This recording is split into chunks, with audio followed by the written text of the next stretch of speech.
مشہور ہے کہ جنرل ضیاء الحق کو ذوالفقار علی بھٹو مائی منکی کہہ کر پکارتے تھے، اور اکثر میٹنگز میں وہ جنرل ضیاء الحق کو یہی کہتے کہ میرا منکی کدھر ہے، اور جنرل ضیاء الحق ذوالفقار علی بھٹو کی اس بات کا مائنڈ نہیں کرتے تھے۔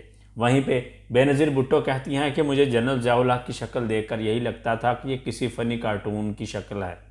ایک واقعہ بڑا مشہور ہے کہ ایک دفعہ جنرل ضیاء سگریٹ پی رہے تھے اور وہاں پر ذوالفقار علی بھٹو آ گئے۔ ذوالفقار علی بھٹو کو آتا دیکھ کر جنرل ضیاء نے ڈر سے اپنی سگریٹ اپنے جیب میں ڈال لی۔ جب جیب سے دھواں اٹھنا شروع ہوا تو ذوالفقار علی بھٹو نے آرمی چیف سے کہا کہ یہ کتنا بزدل جنرل ہے، یہ جنگ میں جائے گا تو کیا کرے گا، یہ تو دشمن کے سامنے ٹک بھی نہیں پائے گا۔ لیکن ذوالفقار علی بھٹو نہیں جانتے تھے کہ یہ بزدل ایک دن انہیں کتنی بڑی مشکل میں ڈال دے گا۔ مسٹر بھٹو کی حکومت ختم ہو چکی ہے، سارے ملک میں مارشل لا نافذ کر دیا گیا ہے، قومی اور صوبائی اسمبلیاں توڑ دی گئی ہیں۔ آج کے موضوع میں ہم بات کر رہے ہیں جنرل ضیاء الحق کے دور اقتدار کی۔ میں ہوں آپ کا دوست رضوان آفتاب راجپوت اور آپ کو ویلکم کرتا ہوں اپنے YouTube channel. Bhutto general Zia کو بزدل سمجھتے تھے، لیکن جنرل ضیاء اصل میں بزدل نہیں۔ ذوالفقار علی بھٹو کے بارے میں مشہور ہے کہ IB کی مدد سے انہوں نے تمام جنرلز کی ریکی کروانا شروع کر دی۔ جب اس بات کا علم جنرل ضیاء کو پتہ چلا تو جنرل ضیاء نے ذوالفقار علی بھٹو سے سوالیہ انداز میں پوچھا کہ آپ ہماری ریکی ایک نیم سرکاری ادارے سے کیوں کرواتے ہیں، جبکہ انٹیلیجنس کا کام تو ISI کا ہے۔ اس پر ذوالفقار علی بھٹو نے اپنے کام سے معذرت کر لی۔ جنرل محمد ضیاء الحق پاکستان فوج کے سابق سربراہ، جنہوں نے 1977 میں اس وقت کے پاکستانی وزیر اعظم ذوالفقار علی بھٹو کی حکومت کا تختہ پلٹ کر مارشل لا لگا دیا۔ جنرل ضیاء الحق نے ذوالفقار علی بھٹو پر کرپشن کے چارجز لگا کر ان سے حکومت ٹیک اوور کر لی۔ یہ وہ دور تھا جب عبدالقدیر خان پاکستان میں ایٹمی پروگرام کی سربراہی کر رہے تھے اور پاکستان کو نیوکلیر پاور بنانا چاہتے تھے۔ 1970 میں انہیں پاکستان کی طرف سے اردن بھیجا گیا۔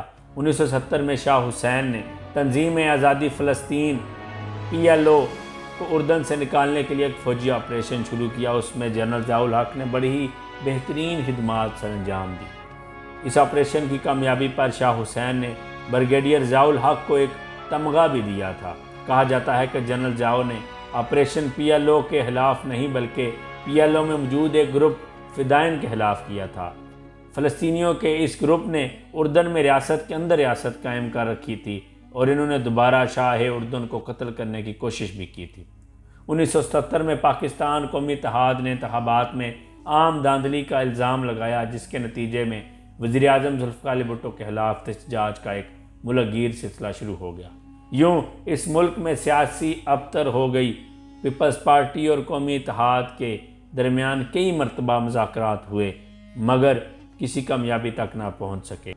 بالآخر اسی ملک کی بے امنی کو نشانہ بناتے ہوئے جنرل ضیاء الحق نے حکومت ٹیک اوور کر لی۔ وہی بھٹو جو کسی دور میں جنرل ضیاء الحق کو بزدل سمجھتے تھے، اب وہ پورے شکنجے میں آ چکے تھے۔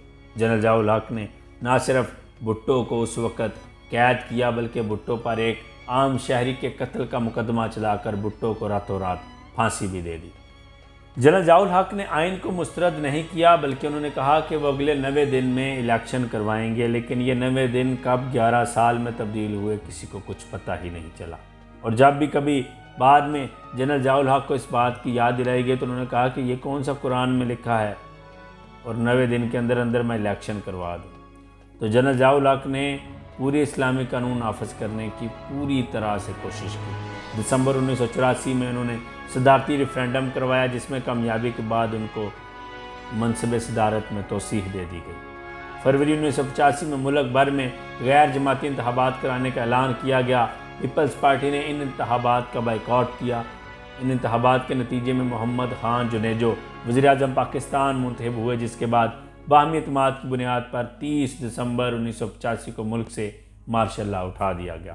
3 سال بعد بداعتمادی کے بنیاد پر 8ویں ترمیم کے تحت جنرل ضیاء الحق نے 29 مئی 1988 کو محمد خان جنیجو کی حکومت برطرف کر دی اور اسمبلیاں تحلیل کر دی۔ جنرل محمد ضیاء الحق نے سرقہ، ڈکیتی، زنا، شراب، تہمت زنا اور تازیانی کی سزاؤں سے متعلق حدود آرڈیننس اور زکوٰۃ آرڈیننس نافذ کیا تھا۔ انہوں نے اسلامی قوانین کی تشریح کے لیے وفاقی شرعی عدالت قائم کی اور قاضی عدالتیں بھی قائم کی۔ روس کی افغانستان پر جارحیت کا مقصد پاکستان فتح کر کے بحیرہ عرب کے گرم پانیوں تک رسائی تھی، اور اس کو روکنے کے لیے جنرل ضیاء الحق نے بہت ہی زیادہ حکمت عملی کی۔ چنانچہ جنرل ضیاء الحق نے روس اور بھارت کی جانب سے مکمل سلامتی کو لاحق خطرات کا احساس کرتے ہوئے اور افغانستان کی آزادی کے لیے کوشاں عوام کی مدد کرنے کا فیصلہ کیا۔ بعض حلقوں کی جانب سے جنرل موصوف کو بدنام کرنے کے لیے امریکہ کو افغان جہاد کا روح رواں ٹھہرایا جاتا ہے۔ حالانکہ امریکہ اور سعودیہ نے باہم مل کر روس کو افغانستان سے نکالنے کے لیے طالبان کی صورت میں فنڈنگ جاری کی تھی۔ جنرل ضیاء الحق نے اس وقت جن طالبان کو روس کے لیے تیار کیا تھا، 13 سال بعد وہی طالبان آج پاکستان کے لیے سردرد بنے بیٹھے ہوئے۔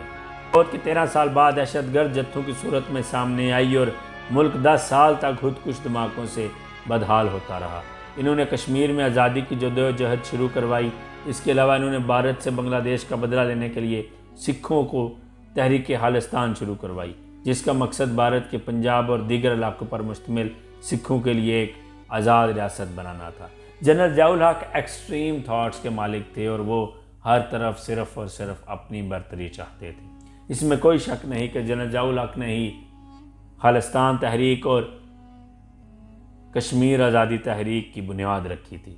جنرل ضیاء الحق نے 17 اگست کو بہاولپور کے قریب ایک فضائی حادثے کا شکار ہو کر وفات پائی۔ ان کی تدفین اسلام آباد میں فیصل مسجد کے سامنے کی گئی۔ کہا جاتا ہے کہ آخری وقت میں جنرل ضیاء الحق کو بہت زیادہ دھمکیاں ملنے لگی تھیں، اور یہی وہ بات تھی جس کی وجہ سے جنرل ضیاء الحق اپنے آرمی زون سے باہر نہیں جاتے تھے۔